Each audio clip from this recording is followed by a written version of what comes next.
ఆస్తి కోసం తల్లిదండ్రులను ఇంట్లోంచి గెంటేశారు ముగ్గురు కుమారులు. అడవిలో చిన్న పాక వేసుకుని జీవనం సాగిస్తున్నారు. తల్లిదండ్రులను బిగ్ టీవీ పలకరించడంతో కన్నీరు మున్నీరయ్యారు.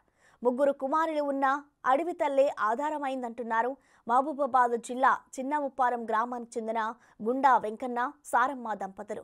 ఇక ఇదే అంశంపై పూర్తి సమాచారం మా ప్రతినిధి మధు అందిస్తారు. నవమాసాలు కని పెంచి ఆ పిల్లల్ని పెద్దలు చేశారు.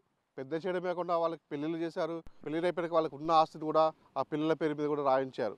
మొత్తానికైతే చివరికి చూస్తే మాత్రం వాళ్ళు మాత్రం ఒక అడవిలో మాత్రం దిక్కుతో దిశలో ఆ దేవుడే దిక్కుని మాత్రం ఆ దేవుడు నమ్ముకొని అడవులు బతుకుతున్న సందర్భం అయితే మనం చోటు చేసుకుంది.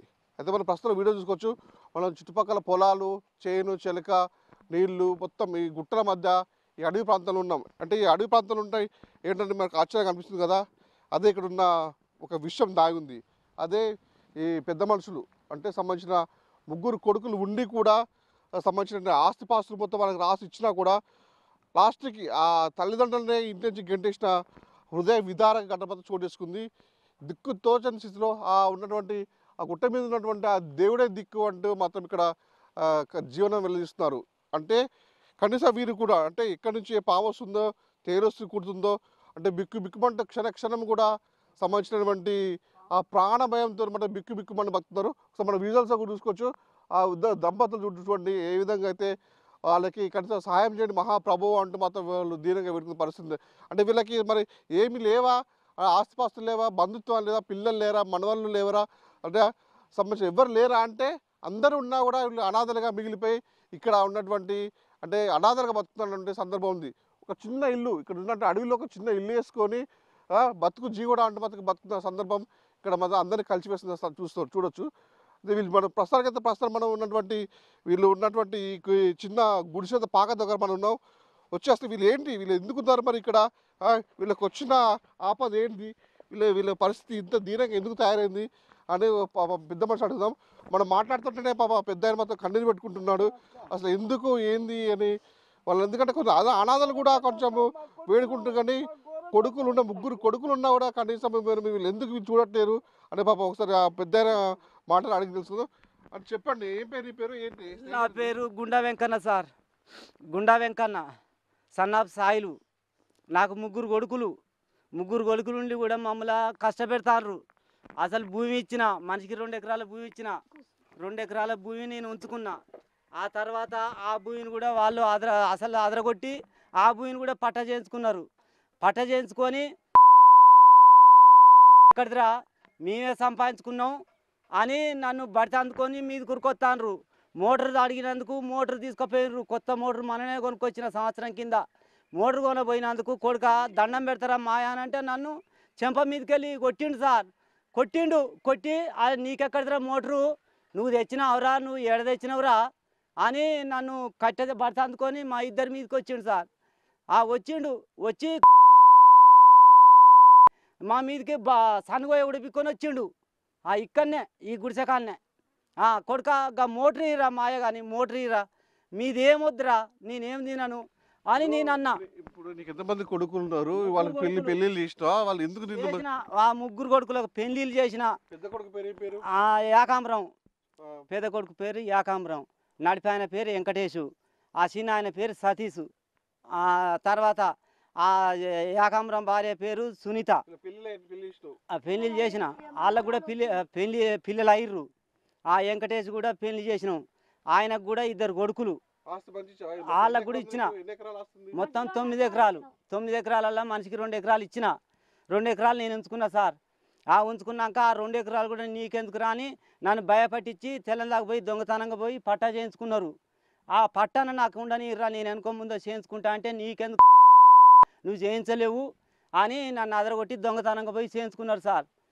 అది అయితే పెద్ద ఆమె పేరు సునీత, ఆ చిన్న ఆమె పేరు స్వప్న, ఆ నడిపి ఆమె పేరు కవిత. ఆమెకు జరుగుతున్నా మరి పెద్ద మనుషుల సమక్షంలో మరి కూర్చోబెట్టుకొని మరి పరిష్కార దిశగా అడుగులు పంచాయతీలు పెట్టించుకున్నారు ఏమన్నా? వాళ్ళు పిలిపించిన సార్ 2-3 సార్లు పిలిపిస్తే ఆ పెద్ద మనుషులనే తిడతారు సార్. పెద్ద మనుషులనే తిడతారు. ఎవరి దగ్గర రాను, నేను ఎవరి దగ్గర రాను అని చిన్న ఆయన అంటాడు. నడిపాయన కూడా రానన్నాడు. నడిపాయన కూడా పెద్ద మనుషులు తిట్టిండు.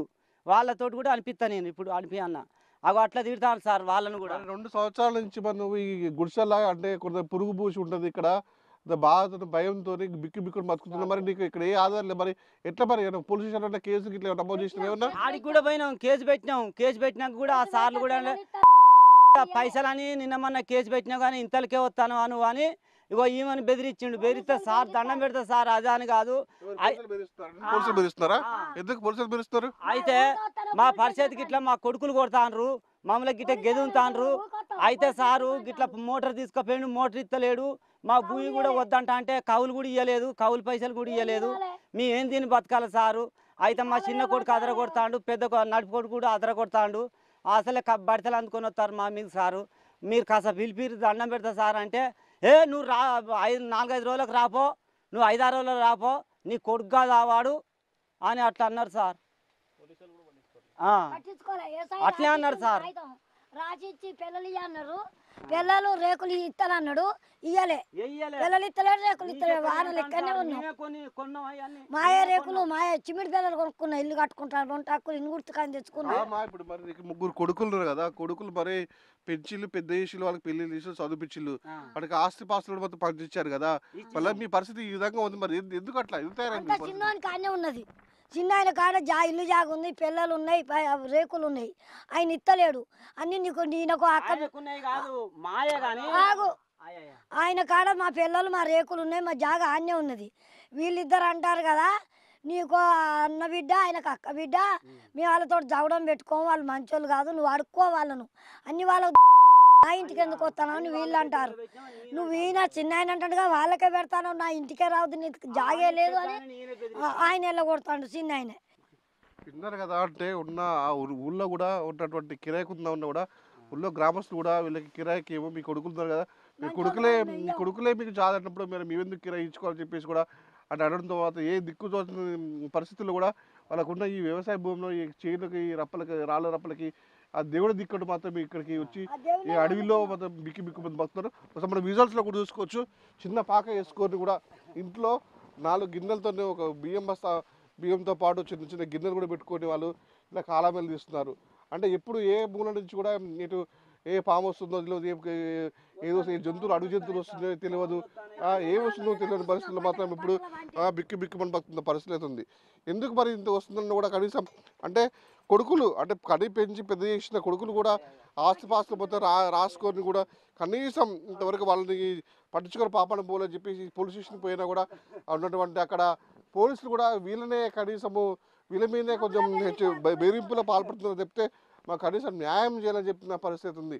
ఇప్పటికైనా అంటే ఉన్నటువంటి గ్రామస్తులైనా ఉన్నత అధికారులైనా పోలీసులైనా సరే ఈ వృద్ధ దంపతుల మీద మాత్రం కనికరం జాలి మాత్రం చూపించుకొని వీళ్ళ మీద కొంచెం అంటే వీళ్ళకి బతుకు తెరువు చూపించాల్సిన బాధ్యత ఎంతైనా ఉందని చెప్తున్న పరిస్థితి ఉంది.